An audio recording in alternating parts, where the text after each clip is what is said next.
O tema de hoje é o dever. Ai, ai, ai, vocês nem imaginam quanta coisa a gente tem que pensar hoje. Bom, quais são os nossos deveres para conosco, com a vida, com a doutrina? É isso que mais ou menos que eu estava falando, né? Então vamos lá. É, Cumprir o dever é agir de acordo com a consciência, mas praticar o bem e assumir responsabilidades. Então, nós precisamos assumir responsabilidade. Tá torto? Não se preocupe, você assumiu que você tá tortão, tá tudo certo. Agora a gente tá torto e não assume que tá torto. Isso é um outro problema, né? É uma outra coisa. Mas vamos lá. Se a gente falar do dever, é o mais nobre dever da criatura, né? O principal deles é amar a Deus sobre todas as coisas e o próximo como a si mesmo. Todo mundo sabe disso. Jesus já falou 2.000 anos atrás, não precisa repetir novamente. Mas de vez em quando a gente esquece. Por que que a gente esquece? A gente esquece porque a gente não lida com os nossos semelhantes como se fosse uma pessoa próxima da gente. Na maioria das vezes a gente tem o nosso semelhante como uma espécie de inimigo nosso, próximo. Um inimigo muito próximo. Então, está indo para o ponto de hoje, alguém aborda a gente na rua, um inimigo próximo. Nós temos que estar preparados para ele, não é assim? Então, se ele pede alguma coisa, então, esse daí é um inimigo em potencial, que tem um potencial de criar um problema para mim. Então, se ele pede um favor esse daí não pode. Isso aí nós temos que tirar da nossa frente, eliminar da nossa frente. Então, a gente sai correndo, vira a esquina, entra numa casa, entra num lugar. A gente foge uns dos outros. Não sei se acontece isso aqui na Jardim Ipanema. É esse o nome? É. Por causa da padaria, né? Nossa, eu demorei para aprender a vir aqui, porque eu nunca lembrava como é que eu tinha que falar. Você tem que falar que você tem que descer na padaria Ipanema. Aí demorou muitos anos para mim descobrir isso. Mas agora eu tenho uma benfeitora que eu posso descer na Vila Aurora, em Perus, em Pirituba, até na Lapa, é capaz dela ir lá me buscar, né? Mas eu invoquei de vir de carro e aí a gente se lasca todinho. Mas vamos voltar para trás, vamos falar dos nossos deveres. Então, o primeiro deles é amar a Deus sobre todas as coisas e ao próximo como a si mesmo. Então, nós não podemos escapar do próximo. Por mais difícil que isso possa ser, nós temos que estar frente a frente com ele, porque na pior hipótese que possa haver, ele não vai deixar de ser o nosso próximo. Não podemos esquecer disso. Tá certo? Mas vamos lá. Bom, depois disso, então, vamos falar dos pequenos deveres. Primeiro para conosco. Sabe os deveres que nós precisamos ter com a gente? Vamos falar primeiro da gente, depois falar dos outros, né? Primeiro vamos falar da gente, claro, né? Então, peraí, ó. Cuidar da própria saúde. A gente cuida da própria saúde. Se o SUS favorecer, sim. Se não, a gente fica esperando, né? 2, 3 anos para fazer um retorno, não é assim? Você fez um exame, quando você vai lá entregar o exame, não, você fez exame ano passado, o retorno foi agora. Ah, não, tem que fazer de novo. Aí você vai lá, faz de novo, marca o exame para daqui a um ano outra vez. Então você fica 5, 10, 15 anos para definir um diagnóstico que você já sabia qual era, porque todo mundo que está doente sabe o problema que tem, não é mesmo? No fundo a gente sabe, né? Então não adianta alguém falar para a gente, acho que você está mal do coração. A gente sabe. Ó, é o seu estômago que não está bom, a gente sabe. É o pulmão, a gente sabe. Tá faltando um parafuso. A gente sabe também que tá faltando um parafuso, não é? Que a gente não pode mexer muito a cabeça assim, senão solta outros parafusos. É perigoso, não é? Então, a gente sabe o problema que a gente tem. Mas cuidar da própria saúde é buscar recursos, buscar possibilidades, buscar opiniões. Nós precisamos nos manter na Terra o maior tempo que for possível. Essa história que, eu vou desencarnar, fala pros filhos, liga pros filhos, fala, eu acho que eu tô no fim do corpo. Que a gente faz. A gente não, né? Eu digo, algumas pessoas fazem isso, não é? Diríamos assim, como é que a gente pode dizer assim? Para cobrar um pouquinho os filhos de alguma coisa, uma presença, alguma coisa que eles queiram fazer e você não queira. Eu lembro de um amigo meu, porque a gente não pode falar coisa pessoal, quando ele era jovem, há uns 500 meses atrás, mais ou menos, o pai dele gostava muito de ir fazer uma viagem. Ele gostava de ir para Pirapora do Bom Jesus. Já ouviram falar? Eu já. Já. A alegria dele era fazer isso, mas como o rapaz era jovem, falou, meu Deus do céu, o que que vai fazer nesse lugar? Tinha uma espuma lá que levantava 4 metros de altura, e aí ele chegava lá, o trajeto dele era o seguinte, ele ia, ajoelhava na escada da igreja, passava na casa de... Tinha uma casa, um salão lá que era de milagres, tinha muleta, cadeira de roda, essas coisas, né? Passava lá, olhava aquilo, depois ele ia no bar, tomava uma cerveja e voltava para casa, não é? Então, então era isso que a gente fazia. Então, cuidar da saúde justamente é para que a gente não precise ser carente com filho, com ninguém. Vai atrás do que você precisa e pronto. Se tiver que gastar algum dinheirinho com isso, gasta. Um exame de sangue, antigamente era um negócio impensado. Hoje tem exame de sangue de R$ 10, de R$ 5. A pessoa espera 6 meses para fazer exame de sangue no posto. Se ela pode fazer com 20, com R$ 30. Baratinho. As coisas estão modernas. Nós, às vezes, vivemos o século XXI como se a gente estivesse no século XX ainda. 1930, 1940, ninguém nem podia imaginar que um dia alguém ia fazer um exame de sangue, que ia diagnosticar, que ia fazer um ultrassom, que ia fazer, sabe, essas coisas. A gente não podia imaginar isso.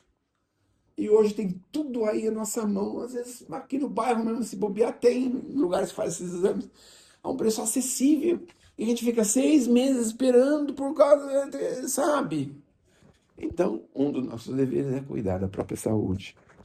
Cuidar da própria saúde também significa o quê? Cuidar dos excessos de toda a natureza. Não é só excesso de química, de álcool, essas coisas. Não, excesso de comida, de qualquer tipo de bebida, sei lá, qualquer excesso é complicado. A mãe de um amigo meu dizia assim: tudo que é demais não presta. Então, também faz parte de cuidar da saúde. Procurar controlar os pensamentos negativos. Você domina os seus pensamentos? Como que ele é? Tem um cavalo mal dirigido? Então, os pensamentos é assim: você monta no cavalo e vai embora. Pra cá, pra lá, pra lá. É um problema. Você consegue domar ele? Você consegue. Opa, não é por aí. Eu sei que a pessoa tem problema, mas não vamos pensar nisso, vamos para outra direção. Então a gente vai conseguindo domar o cavalo para não se entregar profundamente à maledicência, aos pensamentos ruins das pessoas. Você já repara que a gente só pensa ruim das pessoas, não da gente? A gente é o maior santo que tem na Terra. Aliás, de vez em quando você pensa assim, meu Deus do céu, deve ter havido algum erro no mundo espiritual ter me mandado para aqui, para a Terra. Ainda mais no Jardim Ipanema.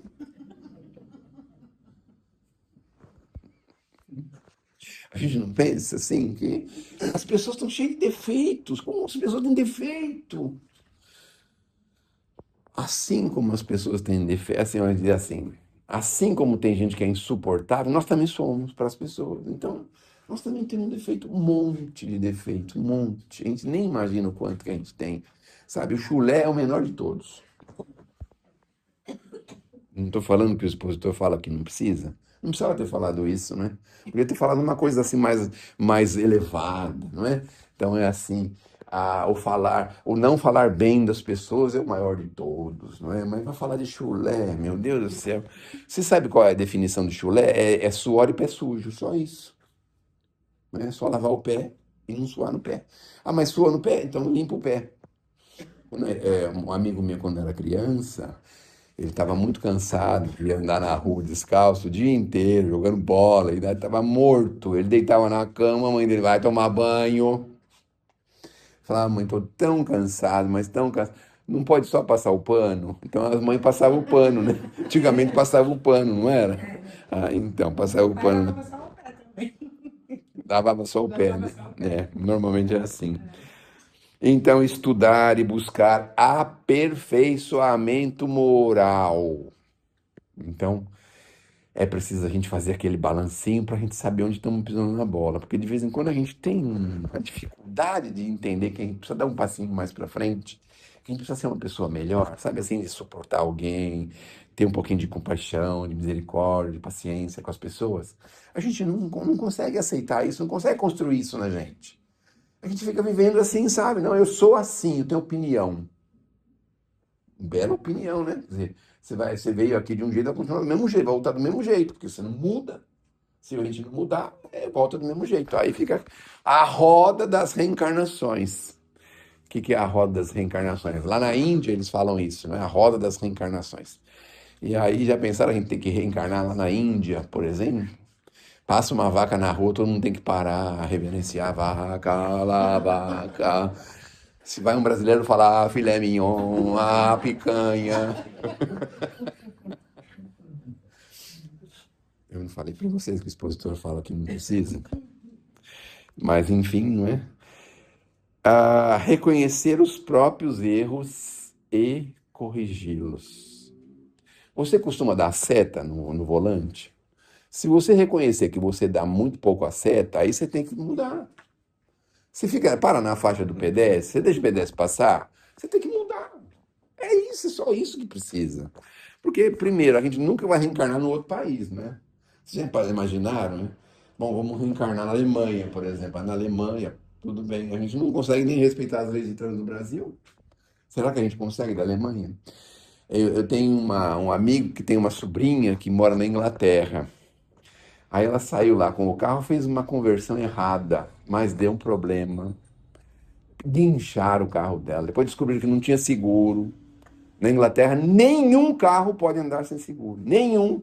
Nem o que carrega sucata. Aquelas perua velha, aqueles Chevrolet, que eles põem uns arames assim, põem um papelão lá em cima. Nem esses aí podem andar com seguro. Aliás, eu acho que esses aí também não podem nem andar lá, né? Óbvio, né? Mas é assim, a gente não sabe como respeitar as leis de trânsito da Inglaterra, que não imaginar, né? 5.000 anos de tradição, tá? Mas também tem os seus problemas, né? Imagina um lugar ainda mais sofisticado, ou não sofisticado, mais desenvolvido. A gente pensa no mundo espiritual, chega no mundo espiritual, sei lá, a gente faz põe o dedo no nariz, por exemplo, e aí vem um espírito de luz e fala assim para a gente, mas meu irmão, nós estamos no plano espiritual. Nós não temos necessidade mais de pôr o dedo no nariz. Já pensaram levar um pito porque pôs o dedo no nariz? Ninguém vai chegar lá e falar, opa, vai ter festa hoje. Ninguém vai falar isso, né? Então a gente não consegue. É isso. Vamos em frente. Utilizar bem o tempo. A senhora costuma pôr o dedo no nariz? Não. Aí já pus, já coloquei. Muitos de nós, né? Muitos de nós. Tirar aquela sujeirinha para limpar, sabe? Limpar o salão, ficar em ordem, né? Deixar em ordem o salão para festa, qualquer coisa, teatro, não sei, né? Às vezes vai ter alguma comemoração. Olha, por essa também eu vou pagar caro, sabe por quê? Porque eu fiz uma imagem mental na cabeça de vocês negativa, né? Mas enfim, vou tentar corrigir, tá bom? Daqui para frente. Utilizar bem o tempo que Deus nos concedeu. Utilizar bem.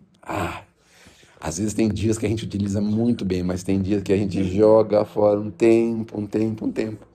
Se a gente vai descobrir que lá na frente o tempo é vida, porque ele não volta. Então é vida. É vida que nós estamos deixando ir pelo ralo. É o tempo. A gente perde, não é? Por exemplo, amanhã, sexta-feira, muitas casas suspenderam o trabalho espiritual porque vai ter um jogo, não é? Aí eu fiquei pensando assim, será que os espíritos também vão pro jogo, assistir o jogo? Ela quer não vai. Será que não tem um jogo lá no mundo espiritual também para eles irem? Ou então vão no estádio, ou vão ficar junto com as pessoas dentro de casa, não é? Então aí, por exemplo, assim, os espíritos que estão atrapalhando a vida da gente pensam assim, vamos suspender porque tem o jogo. Aí eles ficam em casa assistindo o jogo com a gente. Aí falava, vamos tomar uma cervejinha? Ó, cerveja aí. Aí o camarada fala, ai, que vontade de tomar cerveja. Vai lá e pega uma cerveja. Come pipoca aí. Aí você vai lá e come um balde de pipoca. Oh, meu Deus do céu, frita os bolinhos aí, frita os bolinhos aí. Vocês já pensaram se os espíritos também participassem junto com a gente? Então, em vez deles virem para a casa espírita, né, que seria o lugar que a gente poderia se fugir deles um pouquinho, né, pelo menos um pouquinho, eles vão ficar tudo com a gente lá em casa, assistindo o jogo. Aí vão fazer a gente ficar nervoso, irritado, ansioso, Mas não vai os gritando. bons também? Como é que é? Não vai os bons no dia do jogo também? Vão, também os bons vão, sim, eles vão lá para fazer trabalho, ver o jogo também, se o Brasil está indo bem, vão lá ajudar os jogadores, né? Os espíritos ajudam os jogadores, né? Eles ajudam, porque as pessoas, as pessoas fazem prece pro camarada jogar, chutar direitinho a bola lá, sabe? Fazer o gol, ganhar o jogo. Mas eu fico pensando, se os dois fizerem prece, como é que fica? Aí fica por conta de cada um, né? Porque Deus vai ajudar os dois, não dá, né? Aí vai dar o quê? Empate? Acho que é por isso que o Brasil está empatando toda hora, né? Talvez seja isso. Ele está fazendo a prece de um lado, os outros estão fazendo do outro e empata, né? É um problema, né? Mas então, é assim, a gente precisa tomar cuidado com o tempo. É lógico que isso é uma brincadeira, a gente tem possibilidades de fazer muitas coisas e a gente pode se distrair, não há problema nenhum com isso, tá bom? Só uma brincadeira. Pequenos deveres no trabalho. Quais são os deveres no trabalho? Agora que nós vamos ver, não é? Nós estamos falando sobre o dever, então vamos lá. Chegar no horário. Vocês viram que eu também não cumpro o meu dever? Repararam, Você não? chega sempre atrasado Eu aqui. sei, ué. Chego atrasado, é Mas é verdade. por causa da distância, né? É uma desculpa, né? A distância. Porque eu podia sair de casa umas 2 horas, 3 horas da tarde, podia ter vindo até a pé, né? Porque aí A pé não também, é né? muito longe. Claro, senão no É 20 Ipiranga. quilômetros, É no Ipiranga. 25 quilômetros. Se a gente andar 6 quilômetros por hora, então são 6 e 5, né? São em 4, 5 horas eu chego aqui. Então, se eu sair de lá, por exemplo, às 14, quando for às 19, eu já estou Mas aqui. aí você vai chegar super cansado também. Também é outra desculpa É também, outra porque quando a desculpa. gente não pode dar uma desculpa, a gente dá a outra, não é? É É verdade. muito longe, não, dá para ir, então a gente chega cansado. Mas aí tem outras desculpas também, né? Que a gente esqueceu o caminho, se perdeu no caminho, tem outras coisas que a gente vai arrumar para falar. Mas eu quero dizer assim, chegar no horário no trabalho é imprescindível. Isso mostra disciplina, mas também nós estamos cumprindo com o dever. Não estamos fazendo nada demais chegando no horário. Chega, né? Até adiantado, né? Chega lá para a pessoa esperar o povo para abrir a porta da firma lá. Eu tenho um amigo meu que ele morava em frente de uma oficina e tinha um camarada que chegava lá às 6h30 da manhã, a oficina abria às 8. Ele ficava lá na porta, não é? Ele entra às 6. É 5h40 ou 5h45 ele já está Já aqui. tá lá. Então, já venceu, né? Já venceu isso, já está cumprindo o seu dever. Realizar as tarefas com honestidade. Eu nem posso dar nenhum exemplo disso, porque eu só tenho exemplo infeliz. Então, eu não vou falar nada, Mas tá é bom? bom falar que é um aprendizado. Um aprendizado. Porque assim, muitas vezes a gente realiza uma tarefa para os outros verem que a gente está fazendo. Não é isso que acontece algumas vezes? Não desperdiçar recursos. Agora, graças a Deus, não tem mais nem clipes, nem envelope, nem carbono, que agora as empresas estão todas tranquilas, porque antigamente era um problema, não é? Tinha que revistar, o camarada tá levando clipes, tá levando carbono, a caixa de carbono, cara de pau. E esse papel sulfite aí? Não, só um pouquinho, só para a escola do meu filho. Desperdiçar. Eu não estou falando de mim, aqui só estou dando um exemplo, tá bom? Eu nunca fiz isso na minha vida, nessa Nem encarnação, quando era mais né? novo. Nem quando eu era mais novo, não Então tive, eu você está nunca tive esse disciplinado. problema. Estou tranquilo quanto a isso. Hoje é outros recursos que se gastam, né? Porque eles põem lá na frente da tela o celular e dá a impressão que tá trabalhando lá e de vez em quando não. E aí vai indo assim, né? Meio a meio. Tratar colegas com respeito. De vez em quando você não sente assim um cheirinho de soda, de sabonete, assim do tipo, vai tomar banho na soda, não tem um negócio assim? Sente um cheirinho assim meio característico, né?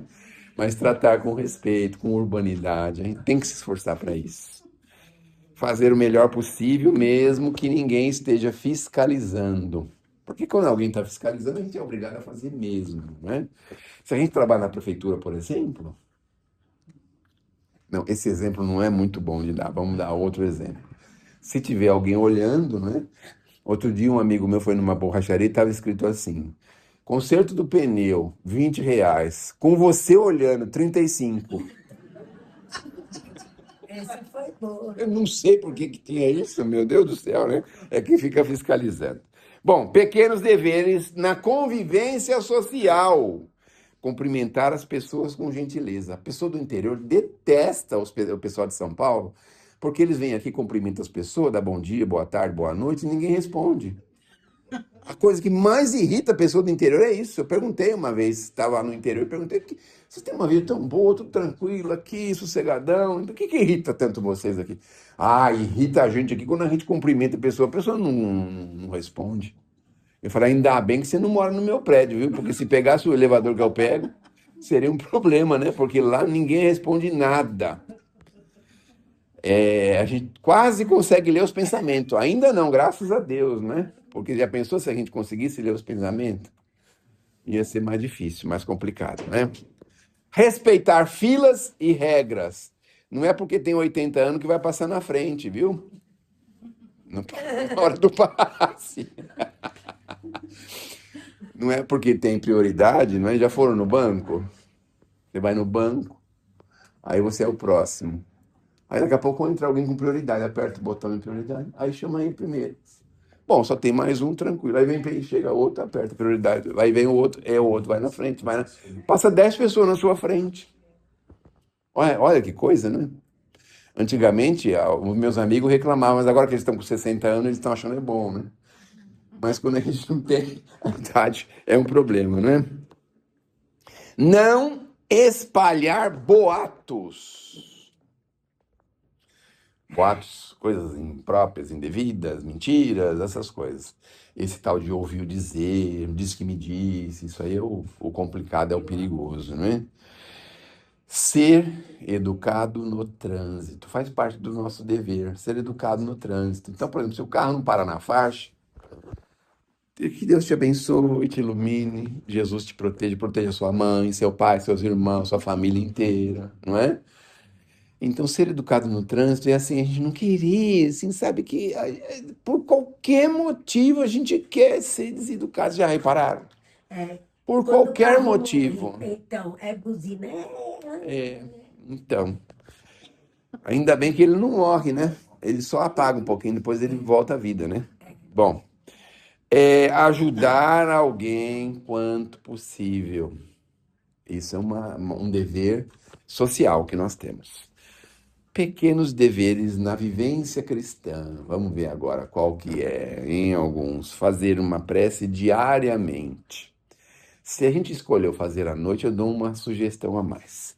A gente pega lá uma bacia de água gelada, põe do lado da cama. Quando for fazer a prece, tira o chinelo, uma meia direitinho, põe o pé na bacia de água gelada e faz a prece.